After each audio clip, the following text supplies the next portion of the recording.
Guys, तर या 2 comments आपल्यासाठी बास आहेत. याच्यावरूनच कळतं की काही लोकांचा सपोर्ट हा राकेशला आहे, काही लोकांचा सपोर्ट हा अनुश्रीला आहे.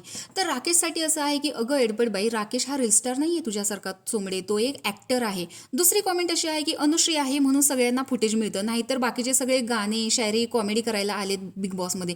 तर अशा पद्धतीच्या काही कमेंट्स आहेत, कारण नॉमिनेशन टास्कमध्ये रुचिता आणि राकेशची जोडी होती आणि यांना नॉमिनेट करायला आलेली जोडी जी आहे ती अनुश्री आणि दिव्या यांची आहे.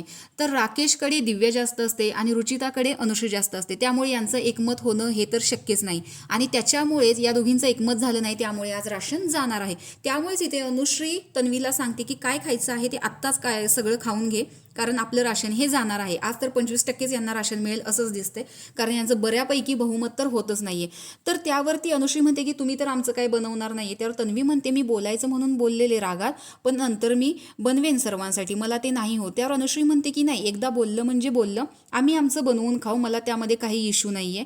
एकदा बोलणं झालं म्हणजे ठीक आहे, आम्ही आमचं बनवून खाऊ, मला त्यामध्ये काहीच फरक पडत नाही. तर अशा पद्धतीचे अनुश्रीचे विचार आहेत. तर नॉमिनेशन टास्कमध्ये ज्यावेळेस राकेश आलेला होता, त्यांचं एकमत हेच होत नव्हतं, कारण राकेश दिसतच नाही, तो जे काही दिसतो ते या टोळी ग्रुपमुळे दिसतो असं अनुश्रीचं म्हणणं आहे. म्हणजे रुचिता त्याला फुटेज देते किंवा अनुश्री त्याला फुटेज देते, त्यामुळे राकेश दिसतो, बाकी त्याचा काही गेम नाहीये असं तिचं स्पष्ट म्हणणं आहे.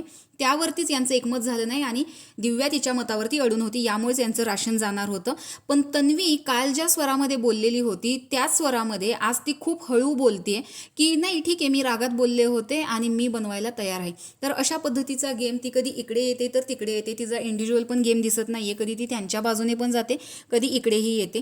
तर तन्वीचा गेम तुम्हाला कसा वाटतो? आणि अनुश्रीचं जे मत आहे की ठीक आहे राशन जाणार आहे तर राशन जाणार आहे, तुमचं पण गेलं माझं पण गेलं, मी घराचा विचार नाही करणार, पण तिनं एकमत जे होतं ते केलं नाही आणि रुचिताला तिने नॉमिनेट केलं नाही.